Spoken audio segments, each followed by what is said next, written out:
Hello, আসসালামু আলাইকুম। আমি রাফা। আজকে আপনাদের জন্য খুব সিম্পল একটা আলুর চপের রেসিপি নিয়ে এসেছি। আর এই চপটা খেতে খুবই মজার হয়। এটা খিচুড়ি, ভাত বা পোলাওয়ের সঙ্গে অসম্ভব খেতে ভালো লাগে। সো আলুর চপের জন্য আমি সর্বপ্রথম আলুগুলো খুব ভালো করে সিদ্ধ করে নিয়েছি।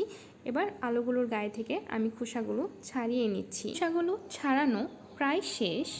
এবার আমি একটি বাটিতে নিয়ে নিয়েছি আর পাশেই নিয়ে নিচ্ছি পরিমাণ মতো লবণ, নিয়ে নিচ্ছি 4টা সিদ্ধ করা কাঁচামরিচ, আর নিয়ে নিচ্ছি বেশ কিছু পেঁয়াজ কুচি।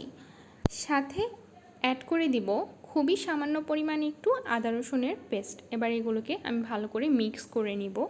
মিক্স করা হয়ে গেলে হাতের সাহায্যে আলুগুলোকে ভেঙে নিব।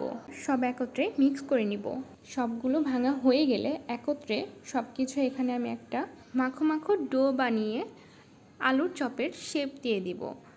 হাতের সাহায্যে গোল গোল করে চারপাশ দিয়ে সুন্দর করে এগুলো আমি শেপ বানিয়ে নিব। আমার সবগুলো শেপ দেয়া প্রায় শেষ। দেখুন বেশ কয়েকটাই চপ হয়েছে এখানে আমার। এবার অন্য একটি বাটিতে বেশ কিছুটা বেসন নিয়ে নিব এবং এর মাঝখানে দিয়ে দিব প্রয়োজন মতো লবণ, দিয়ে দিব কিছুটা হলুদ গুঁড়ো আর সামান্য কিছুটা মরিচের গুঁড়ো, দিয়ে দিব খুবই সামান্য ধনিয়া গুঁড়া, দিয়ে দিচ্ছি জিরা গুঁড়া, আর দিয়ে দিব খুব সামান্য পরিমাণে একটু আদা রসুনের পেস্ট, আর সেই সাথে উপরে কিছুটা কালো জিরা দিয়ে দিব। নর্মাল টেম্পারেচার পানি দিয়ে এটা একটা গোলা বানিয়ে নিব। এই মিক্সচারটা একটু ঘন হবে। দেখুন বেসনের গোলা আর চপ দুটোই রেডি। এবার আমি একটা একটা চপ এই গোলার মধ্যে ডুবিয়ে তারপর ফ্রাই প্যানে ছেড়ে দিব।